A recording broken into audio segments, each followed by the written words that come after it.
I don't know if I told you guys this before, but I remember watching a lifter way back when I first started training for strength by the name of, his username was this on YouTube. You can still find this on YouTube. It's called, I think it's called UPF lifter or UPF power lifter or something like that. If you just type in UPF lifter, I reckon it will pop up. And it's basically an Asian guy.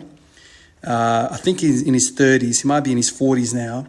Asian guy weighing maybe 60, 65 kilos, something like that. I think even less on occasion. And he was able to bench 4 plates. And, he would record these videos in the gym and then everyone would kind of stop and stare. Not so much because it's 4 plates, but because it's 4 plates and it's damn 60 kilos. And I remember then being very intrigued by it all. And, when you watch some of his videos, he talks about how he got there, and basically, the man's been benching for 20 years, something like that. Like all his life, he's just been benching. Incredible strength, incredible size, as in very small, and he was able to shift that much weight. And he wouldn't just shift it any which way. He would literally pause that sucker on his chest and then press. Looking at him when he's relaxed, you can see he's got some pecs. You can see that he's got definition, he's got muscle, but this is not a bulky guy, man. This dude is like I said, 60, 65 kilos. I remember that impressing me more than damn near anything that I've seen on YouTube. This is why I was always attracted to the Olympic weightlifting world. Like, small guys being able to shift incredible amount of weight, athleticism. And to this day, like that sleeper build is very intriguing to me. I love to see somebody who doesn't seem capable, yet he is outlifting the puffy guy with huge muscles, yet seemingly not very strong, given his size. And so for me, I was always intrigued how to build strength and not look it. Do you know what I mean? Like, for some reason, I found that really striking and really motivating. Not to say that I actively tried not to put on size or whatever. No, of course not. Like every guy that I know would, actively try and get as big as possible without having the big fat gut hanging out.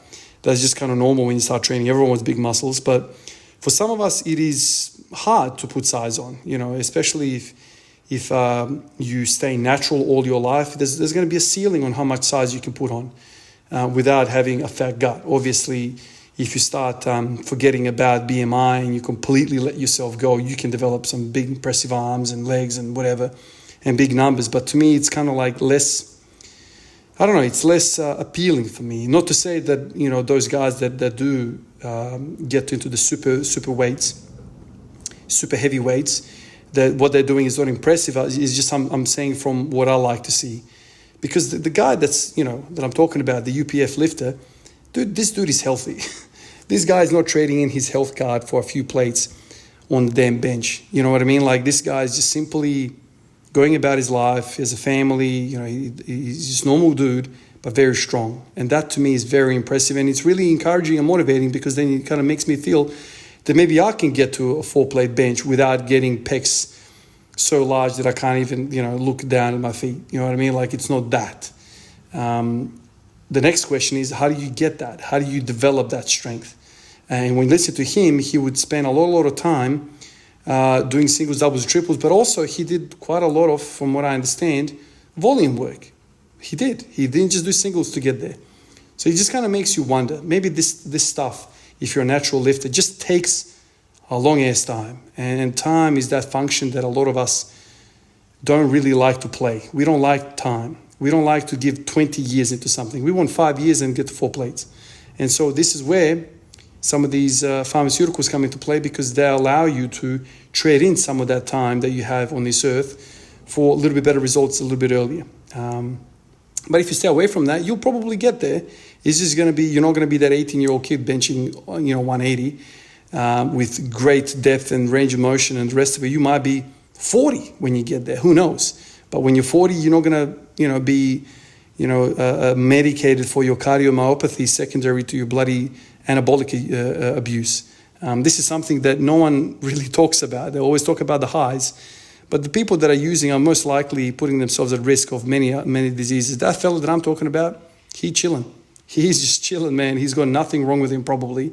With a body weight of 60, 65, the guy looks skinny, looks healthy. That to me is appealing on every freaking level. Just really, really appealing. Appreciate you guys. Actually, I might link. I might put a link on that video that I'm talking about at the bottom, so you guys can really get to it and see what I'm talking about. Anyway, guys, I appreciate you like always, and I'll catch you in the next one. Peace out.